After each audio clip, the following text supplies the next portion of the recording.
எம்ஜிஆர் அவர்கள் மீது ரசிகர்களும் அடித்தட்டு மக்களும் தங்கள் உயிரையே வைத்திருந்தனர். இது ஏதோ கண்மூடித்தனமான பக்தியால் திடீரென ஒரே நாளில் ஏற்பட்டது அல்ல. அந்த அளவுக்கு ரசிகர்களையும் சாதாரண மக்களையும் எம்ஜிஆர் அவர்கள் நேசித்தார்.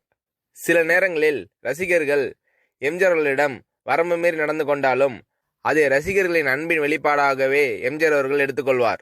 எம்ஜிஆர் அவர்கள் நடித்த இதயக்கனி படத்தின் கிளைமேக்ஸ் காட்சிகள் சிதம்பரம் அருகே உள்ள பிச்சாவரம் பகுதியில் எடுக்கப்பட்டது. அதுவரை எந்த படங்களிலும் இடம்பெறாத அபூர்வ லொகேஷன் அது.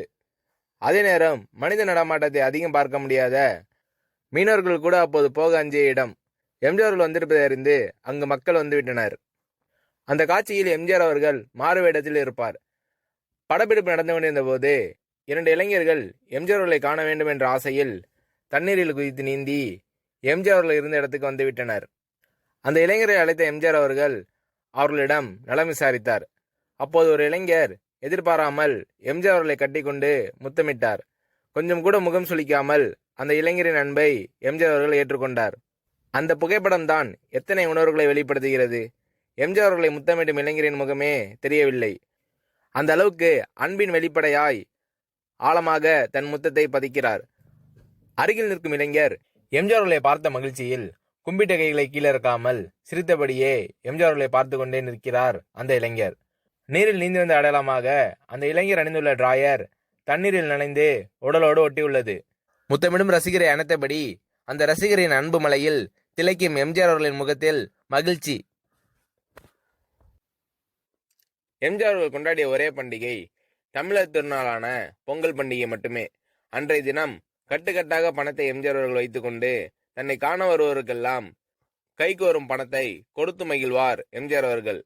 ஒரு முறை பொங்கல் நாளில் ஏராளமான நரிக்குறவர்கள் எம்ஜிஆர் அவர்களின் ராமவரம் தோட்டத்துக்கு வந்தனர். எம்ஜிஆர் அவர்களை கண்டதும் உற்சாகமாக கூச்சலிட்டனர். அவர்களை அருகே வருமாறு அழைத்த எம்ஜிஆர் அவர்கள் கூட்டத்தில் இருந்த ஒவ்வொருவருக்கும் பணம் கொடுத்தார். நரிக்குறவர் இன மக்களை எந்தவித பேதமும் இல்லாமல் எம்ஜிஆர் அவர்கள் கட்டி அணைத்து வாழ்த்து தெரிவித்தார். அவர்களது குழந்தைகளை வாங்கி கொஞ்சினார். சமூகத்தில் அடித்தளத்தில் இருக்கும் தங்கள் மீது எம்ஜிஆர் அவர்கள் காட்டிய பாசத்தையும் அன்பையும் பார்த்து வந்தவர்கள் கண்கலங்கினர். வயதில் மூத்த நரிக்குறவர் ஒருவர் வெற்றிலை போட்ட வாயுடன் எம்ஜிஆர் அவர்களை கட்டியணைத்து முத்தமிட்டார்.